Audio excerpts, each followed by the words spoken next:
Now, the whole world had one language and a common speech.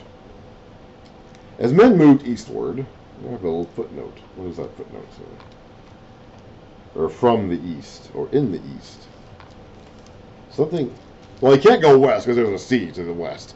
Okay, so the maritime peoples went west. Okay, we said that back with Japhet. The maritime peoples went west. They're gone. They're out of the picture. They went to Greece, Rome, wherever they went to. They're gone. Spain, northern Africa. Who knows where they went? Carthage.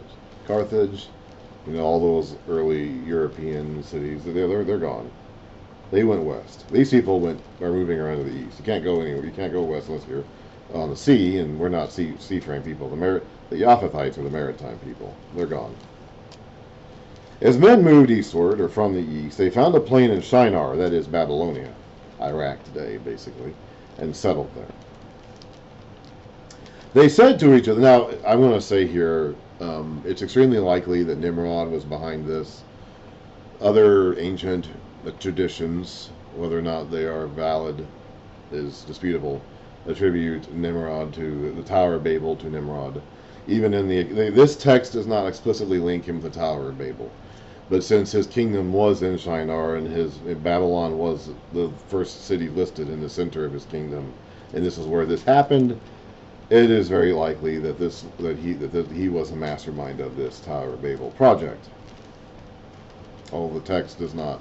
And again, other ancient Jewish sources do explicitly blame him for it.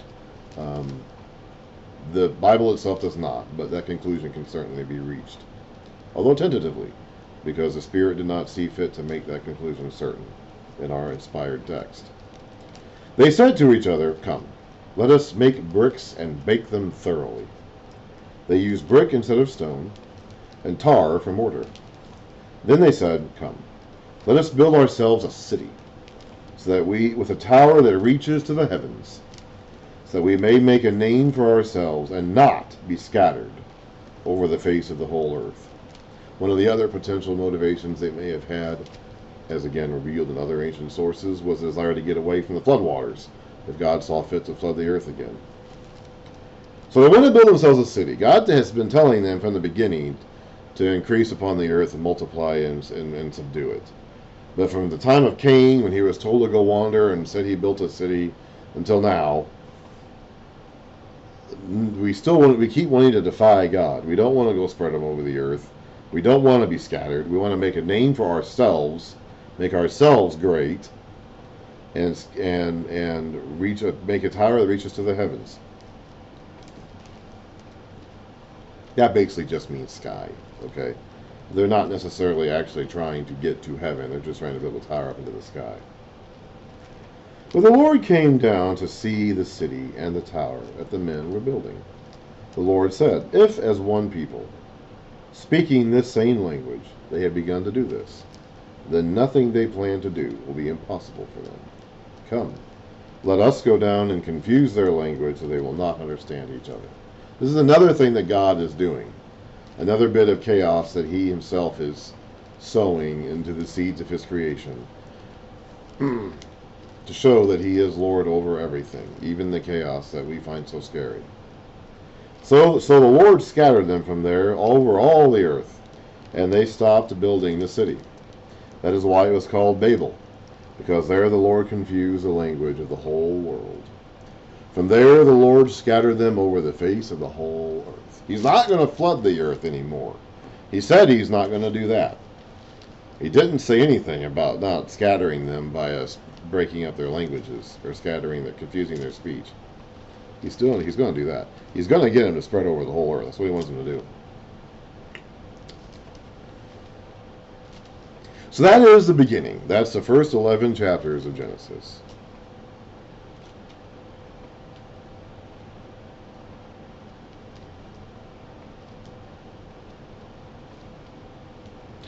I'm going to go ahead and read the account of Shem, and then that'll be enough of this. This is the account of Shem. 2 years after the flood, which again is going to be about his descendants, not about Shem himself. When Shem was 100 years old, he became the father of Arphaxad. And after he became the father of Arphaxad, Shem lived 500 years and had other sons and daughters. And he died, although our author is not mentioning. I guess he feels he's made that point already, huh? When Arphaxad had lived 35 years, he became the father of Shelah. And after he became the father of Shelah, Arphaxad lived 403 years and had other sons and daughters. When Shelah had lived 30 years, he became the father of Eber. And after he became the father of Eber, Shelah lived 403 years and had other sons and daughters. When Eber had lived 34 years, he became the father of Peleg. We've seen these names all listed already back in the previous chapter. And after he became the father of Peleg, Eber lived 430 years and had other sons and daughters. When Peleg had lived 30 years, he became the father of Reu. And after he became the father of Reu, Peleg lived 209 years. So we're cutting down shorter and shorter now, and had other sons and daughters. So we were in the upper 900 categories. Noah got to 950. Shem only gets to 600. Presumably Ham and Japheth did the same, approximately. Behind Shem, we had a couple generations that got into the 400s. Now we're down to the 200s. When Reu had lived 32 years, he became the father of Serug. After he became the father of Serug, Reu lived 207 years and had other sons and daughters.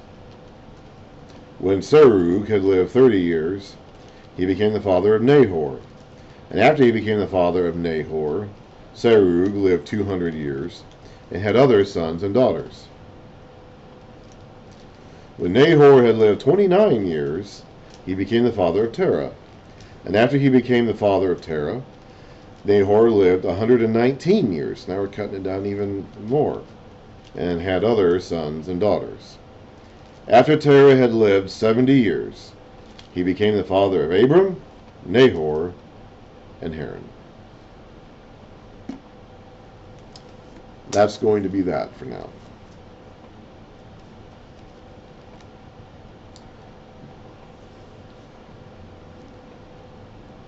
We have identified the problem. We have started the story, we have introduced the problem, and we have identified the problem.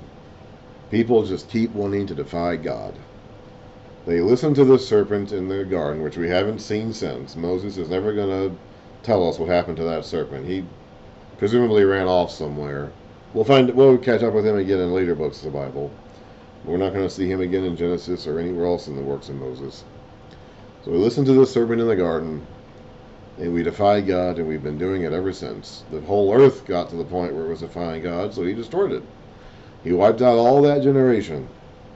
You ever want to know the answer to the question, why doesn't God just deal with evil? Well, that's what he'd have to do if he was going to do that. He said he wasn't going to do that again. So when they once again began to defy God, he scattered them into different people groups based on their languages.